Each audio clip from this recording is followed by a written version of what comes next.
Yayasan Seni Bina Morish yang menjadi paksi kepada pengembangan syiar Islam di Pulau Pinang atau Pulau Mutiara. Masjid Kapitan Keling ini juga punya cerita tersendiri bagi figura bernama Datuk Haji Kamarudin Abdullah atau lebih mesra dikenali dengan panggilan Brother Kamarudin.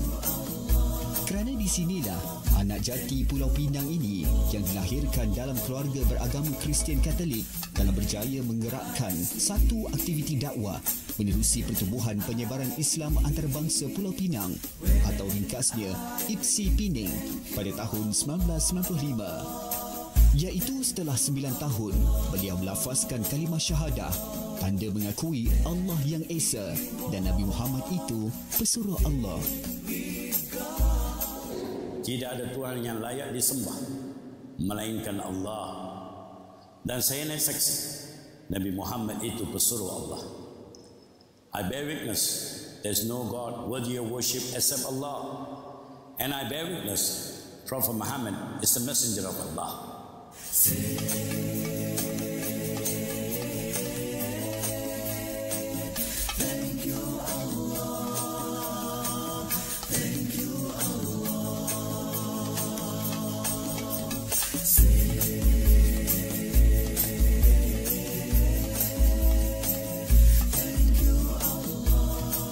Syukur alhamdulillah. Wa makaru wa makarullah wallahu khairul makirin. Kehendak Allah SWT segala-galanya. Ala kulli hal, di mana saya dihadiahkan senaskah Quran dalam bahasa Melayu, terjemahan oleh kakak kandung saya ketika saya umur 18 tahun. Dan sudah pastinya saya tidak tahu berbahasa Arab. Dan terjemah itulah yang membantu saya. Dan surah yang pertama saya jumpa dalam Quran ketika saya buka first time, pertama kali saya buka adalah surah Al-Ikhlas. Surah Al-Ikhlas menerangkan konsep ketuhanan yang begitu tepat, begitu sempurna dan begitu logik. Sesungguhnya Allah itu Esa, segalanya bergantung kepada Allah, dan Allah tidak bergantung dengan sesiapa. Tidak dia beranak dan tidak dia diberanakkan, dan tidak ada sesuatu yang setara dengan Allah. Ini pencipta. Inilah detik permulaan saya dengan Al-Quran. Dan saya juga jumpa salah seorang tok guru saya yang juga memperjelaskan surah Al-Ikhlas dengan sangat baik, yaitu almarhum Syekh Ahmad Didat. Dia sendiri juga memberi penerangan surah Al-Ikhlas dengan sangat cantik. Sudah pastinya ibu boleh terima, kakak boleh terima, cuma bapa tidak terima. Dan bapa pun meninggal dunia dalam agama Nasrani. Dia tidak terima. Cuma keluarga bapa barulah tahun inilah dapat saya berjumpa lebih mesra, dan boleh dikatakan selepas bersyahadah sebelah bapa saya ni macam tidak ada hubungan. Tapi kakak saya seorang yang masih beragama Nasrani Kristian, hubungan akrab, hubungan baik. Setiap kali saya ke Kuala Lumpur saya akan ziarah dia, dan dia pun datang Pulau Pinang boleh diziarah. Hubungan kekeluargaan itu mantap, walaupun sekali-sekala berlakulah kan adik-beradik kan, tapi dari segi pahaman agama walaupun kita berbeza, tetapi tali persaudaraan kekeluargaan dengan kakak saya mantap insya-Allah. Dua lafaz pengakuan yang diucap menyuntik iktiqad yang kuat kepada Kamarudin untuk menjadikan agama Islam sebagai satu cara hidup, di samping berazam untuk menyelamatkan lebih ramai lagi hati-hati ikhlas untuk bersamanya ke jalan yang benar. Sebagaimana yang dijanjikan oleh Allah dalam hadis riwayat At-Tirmizi dari Ubaidah bin Syamid radhiyallahu anhu berkata, aku mendengar Rasulullah sallallahu alaihi wasallam bersabda, barang siapa yang bersaksi bahawa tiada Tuhan selain Allah dan Nabi Muhammad sallallahu alaihi wasallam utusan Allah, maka Allah mengharamkan ke atas mereka api neraka. Dan perlu diketengahkan kepada kepimpinan agama negara, di mana zaman saya peluk Islam 38 tahun sudah. Tidak ada sebarang kemudahan untuk saudara baru. Peluk Islam zaman tu tidak ada satu unit dakwah ke unit ukhuwah ke di Jabatan Agama Islam. Saya peluk Islam pun dengan tangan Tok Haji dulu. Saya mungkin dibiarkan 6 hingga 10 tahun tanpa sebarang panduan. Yes, berlaku. Ini realiti. Mungkin tidak ada kemudahan zaman itulah. Tapi Allah Ta'ala letak dalam naluri saya ni keinginan nak tahu, ingin kaji dan ingin belajar banyak. Malah ketika tu saya umur 19-20 tu saya baca buku-buku yang pelik juga, buku-buku tulisan orang yang anti hadis pun saya baca. Tapi alhamdulillah mantaplah keyakinan saya kepada Rasulullah sallallahu alaihi wasallam. Zaman tu tidak ada kemudahan, tapi zaman sekarang alhamdulillah, semua jabatan agama Islam seluruh Malaysia dan juga saya yakin ada kemudahan unit-unit tertentu termasuk pelajaran kebajikan untuk saudara baru. Zaman saya tidak ada, zaman saya merangkak. Dan beberapa guru-guru saya jumpa dalam perjalanan yang telah bantu saya untuk pertama sekali membantu saya dalam fikrah atul Islamiyah, the worldview of Islam. Ramai orang kata dia Islam tapi dia tak faham worldview Islam ni. Al-fikratul Islamiyah itu, Islam itu syamil, kamil, syumul. Ya.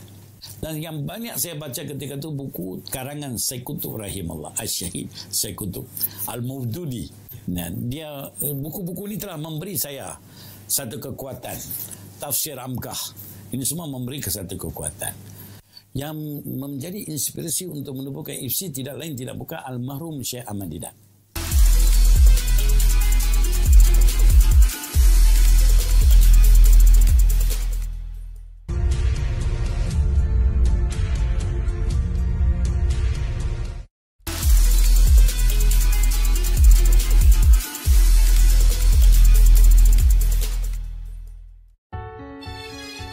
Sekitar pekarangan Masjid Kapitan Keling di Georgetown menjadi tapak mula kepada Datuk Haji Kamarudin memulakan kerja-kerja dakwahnya.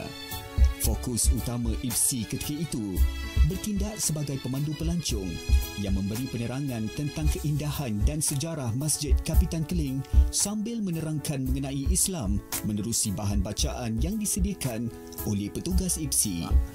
Segala puji-puji bagi Allah Subhanahu Wa Taala yang pertama-tama sekali membuka hidayah kepada saya untuk datang ke Masjid Kapitan Keling pada tahun 1990 untuk menunaikan doa fardu solat asar.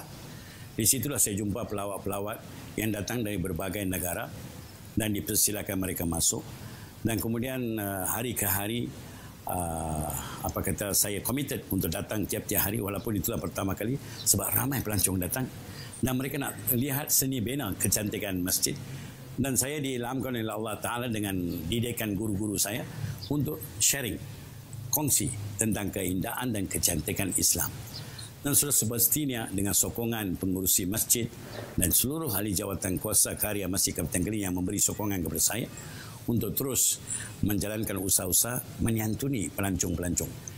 Daripada tahun 1990 sampailah hari ini, tapi dengan kehendak Allah Ta'ala, bila kita tolong agama Allah, Allah pasti tolong dengan berbagai cara dan kehendak semasa, keperluan semasa ketika itu. Selepas Mostua ini sebagai langkah pertama dakwah, saya secara peribadi dengan rakan-rakan saya mula menganjurkan public talk luar dari masjid di dewan-dewan tertentu. Itu program kedua, public talk, yang menjemput penceramah-penceramah dari antara bangsa.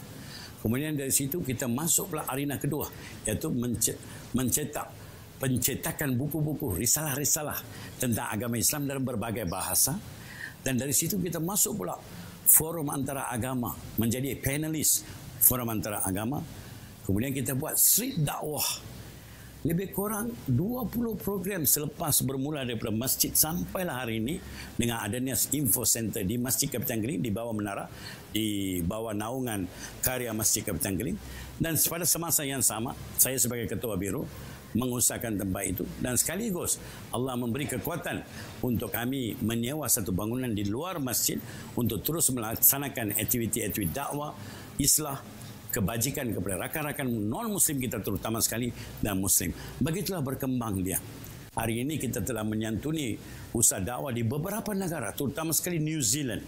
Selepas berlaku tembak-menembak yang mengakibatkan kematian 52 Muslim, Masjid Nur Christchurch mula membuka masjid dan saya dapat peluang untuk ke sana dengan membawa Al-Quran terjemahan, buku-buku dan cetakan IFSI. Itu dari New Zealand, kemudian ke Australia, Tasmania, kemudian ke Jepun, Hong Kong, di Eropah, England dan Afrika Selatan. Beberapa negara seperti Maldives telah mendapat manfaat Thailand, Hong Kong, beberapa negara telah mendapat manfaat dari usaha yang bermula di rumah Allah, Masjid Kapitan Keling yang penuh barakah yang mulia ini. Di mana tumpahnya kuah kalau tidak ke nasi? Begitulah Dr. Siti Mariam, salah seorang anak Datuk Haji Kamarudin yang minat menjadi sukarelawan walaupun beliau sibuk bertugas sebagai seorang doktor di Hospital Sultanah Bahiyah, Al-Usta, Kedah. First of all, Alhamdulillah, dah lama sebenarnya berada dalam jalan volunteer sejak kecil. Masa kecil-kecil tu saya ikut ayah, tengok ayah buat dakwah. Tak buat pun lagi, bila dah naik usia 17 ke 18 macam tu, ayah train. Alhamdulillah, ni jalan dakwah ni jalan para anbiya. Saya memilih diri saya sendiri untuk merasai pengalaman dakwah kepada orang bukan Islam untuk sampaikan ajaran Islam itu sendiri. Yang kedua adalah perintah Allah untuk menyebarkan Islam, untuk share kasih sayang Nabi Muhammad SAW pada manusia di seluruh dunia, insya-Allah. Dan bila membuat volunteer ni, saya juga menambah ilmu pengetahuan dalam diri saya lah, untuk saya memahami ajaran Islam yang sebenar. Bila saya sampaikan Islam juga pada masa saya sedang mengajak diri saya juga untuk mengenal Allah, untuk mengenal Nabi Muhammad, untuk memahami dan menghayati ajaran Islam. Dan saya berharap bila saya berkongsi tentang Islam kepada orang-orang yang telah mendengar tentang buruknya Islam, kita dapat clearkan perception toward misunderstanding of Islam. Kerana ada yang nak dengar, ada yang tak nak dengar. Ada yang nak jalan je tengok masjid lepas tu keluar. Ada yang datang nak dengar, bersedia nak dengar, nak ikut tour kita kan, sampai. Malah ada yang berminat untuk bertanya lebih lanjut tentang Islam. Ada yang berminat minta Al-Quran. Ya. PSI ada bagi free Al-Quran kepada orang yang bukan Islam. So jadi kita bagi. Ada yang kita offer free Al-Quran tak nak. Ada yang dia join tour tu sekerat, half separuh ya jalan. Lepas tu kemudian dah tak berminat. That's normal. Ada yang habis tu bertanya, berminat macam mana cara nak masuk Islam.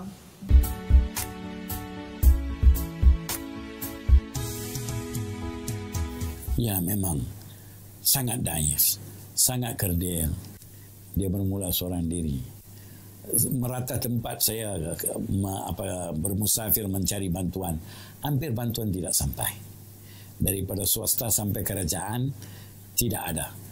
Dan sampai hari ini pun nampak gah bangunan HFC, kami tidak ada sebarang geran kerajaan, tak ada. Walaupun kami dah tulis surat banyak kali, bertimbun surat, selalunya duka cita, tak pernah ada sukacita. Itu satu realiti lah. Yang saya masih ingat lagi, nak dapat leaflet macam ni, nak bagi kat rakan-rakan non-Muslim ni, cukup payah. Memang hampir saya bermusafir ke Kuala Lumpur, sampai orang tak nak bantu, orang peli, kan, bapa buang masa. Ini kata-kata yang cukup negatif lah. Dan memang susah masa tu. Tapi hari ini Allah Ta'ala bagi kat saya ni, sampai tak ada tempat nak letak. Sampai tak ada tempat nak letak, begitu banyak Allah bagi. Dan sekali kami mencetak 10,000. Dan Alhamdulillah baru-baru ini kita mencetak lebih kurang 1 juta leaflet diberi secara percuma di seluruh dunia. Asalnya sangat susah. Saya masih ingat lagi pada tahun 1990-an, seorang diri, orang tak kenal kita, ya, kena halau keluar daripada masjid banyak kali.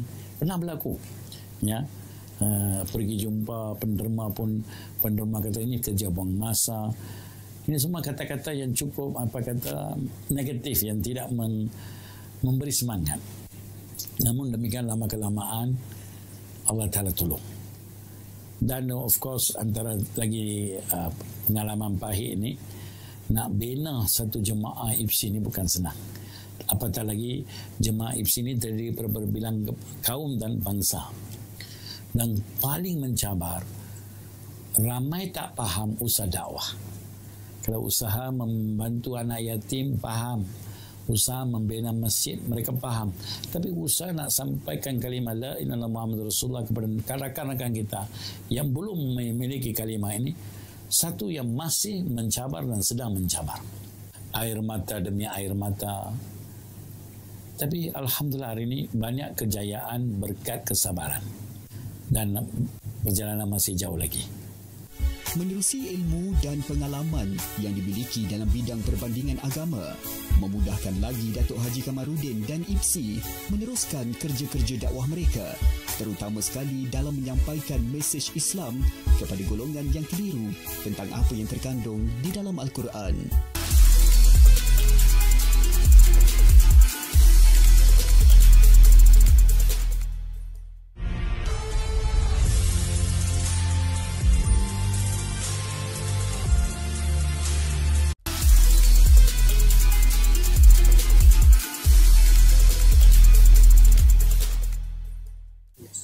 Allah Subhanahu wa taala berfirman dalam surah Al-Imran ayat 64,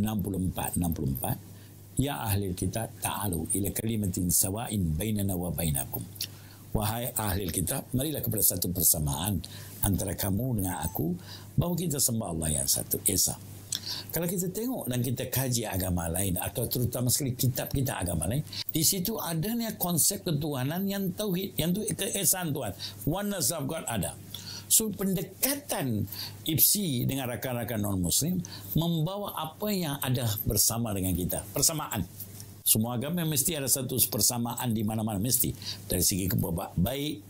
Malah dari segi tauhid masih ada. Terutama sekali dalam kitab Yahudi dan Nasrani. So atas alasan itu kita ada persamaan. Dan persamaan dengan ahli kitab ni, kita datang daripada Adam dan Hawa. Nabi Adam dan Hawa. Daripada kedua ibu bapa yang sama. Dan kita juga saling percayai Nabi Adam, Nabi Nuh, Nabi Idris, Nabi Ibrahim, Nabi Musa, Nabi Zakaria. Kita percaya. Cuma saudara-saudara saya dari Nasrani, dia berhenti dari Nabi Isa. Saudara-saudara saya dari kalangan Yahudi berhenti di Nabi Musa. Tapi kita sebagai orang Islam mengimani ke semua Nabi. Itu persamaan. Dia tu kadang-kadang dalam dakwah ni dia perlukan simple touch. Ya, dia tidak perlu kita berceramah ke, tetapi menyantuni, bertanya kabar. Ini bertanya kabar pun nampak simple, tapi tunjuk keprihatinan. Saya selalu kata kepada staf-staf ini, tunjuk kemesraan dan keprihatinan. Dua ni. Dan pendakwa-pendakwa kita pun, kita minta menyantuni mereka dengan penuh kemesraan, kasih sayang. Elemen kasih sayang. Inilah rahsia kepada kejayaan pertubuhan bukan kerajaan ini dalam mengembangkan syiar Islam di kalangan mereka yang mencari kebenaran dalam beragama. Selain beristiqamah dalam gerak kerja dakwah, mereka juga sentiasa menjaga kualiti kerja dengan berpegang teguh kepada slogan Jannah Kelas, iaitu sentiasa ikhlas dalam kerja ibadah tanpa ada rasa putus asa walaupun berdepan dengan pelbagai cabaran semasa menunaikan amanah mereka kepada golongan memerlukan bantuan. Bila kata Jannah Kelas tu maksudnya apa? Image Muslim dan non-Muslim. Dia nampak image Islam di kalangan umat Islam tu nampak tidak begitu mantap, tidak begitu profesional, tidak begitu meyakinkan. 15 tahun sudah atau 13 tahun sudah lebih kurang. Saya punya pejabat, IPSI punya pejabat bukan macam ni. Dia di kompleks masyarakat Penayang, biliknya 10x10, kipas angin pun hampir nak jatuh. Bila datang seorang profesional nak peluk Islam, dia tengok bilik kita pun tak begitu mantap. Keyakinan dia akan turun. Dia tidak yakin dengan kita. You yourself who's not in a stable position. How you expect me to believe your faith? Bagaimana saya nak yakini agamamu ketika kamu pun dalam keadaan yang daif? So Islam bukan world class. Kalau world class dia selekeh. Jannah kelas dia perfect. Bila kita sebut saja Islam, di situ ada kesempurnaan. So IPSI sedaya upaya buat program pencetakan risalah. Apa sekalipun pejabat, dia mesti ada satu image yang kalau first time nampak, dia create the moment of truth. Dia create image. Dia create satu impression, oh ini mereka serius. Mereka committed. Mereka professional. Mereka beramanah. Dan mereka ada hasil. So ini akan menambah keyakinan rakan-rakan non-Muslim yang berminat dengan Islam, hatta kemudian mereka dapat syahadah sebab mereka perlukan bimbingan perlindungan kita. Datuk Haji Kamarudin juga seorang yang merendah diri walaupun berbagai anugerah telah diterimanya. Ini dapat dilihat apabila beliau selalu meluangkan masa menyantuni pekerjanya seramai 15 orang walaupun jadual beliau yang padat.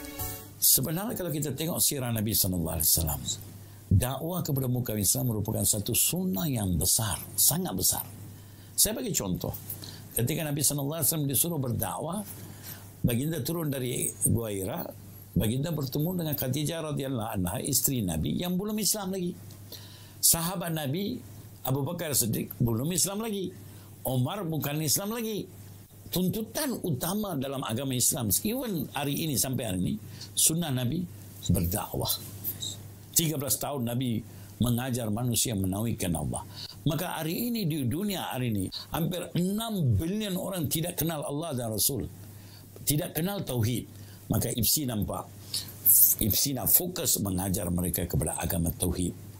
Yani 6 bilion manusia yang tak kenal, dan tiap-tiap hari ratusan ribu orang meninggal dunia tanpa la ilaha illallah Muhammad Rasulullah. Berkat ketulusan itu, kini mereka menyewa sebuah bangunan untuk menjalankan operasi pentadbiran dengan lebih sempurna.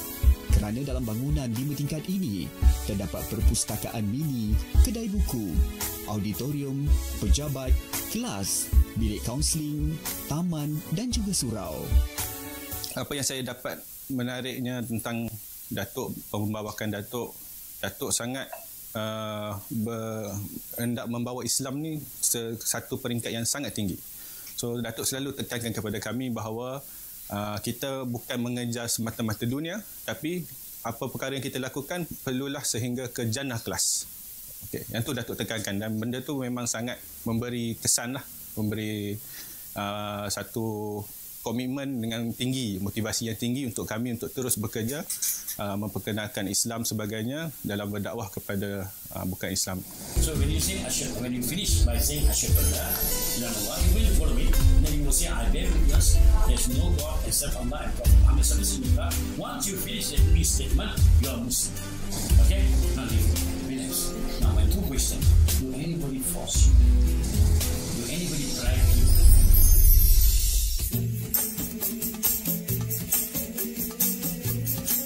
Let's say thank you Allah for blessing us with good life in this world. Inshallah, hereafter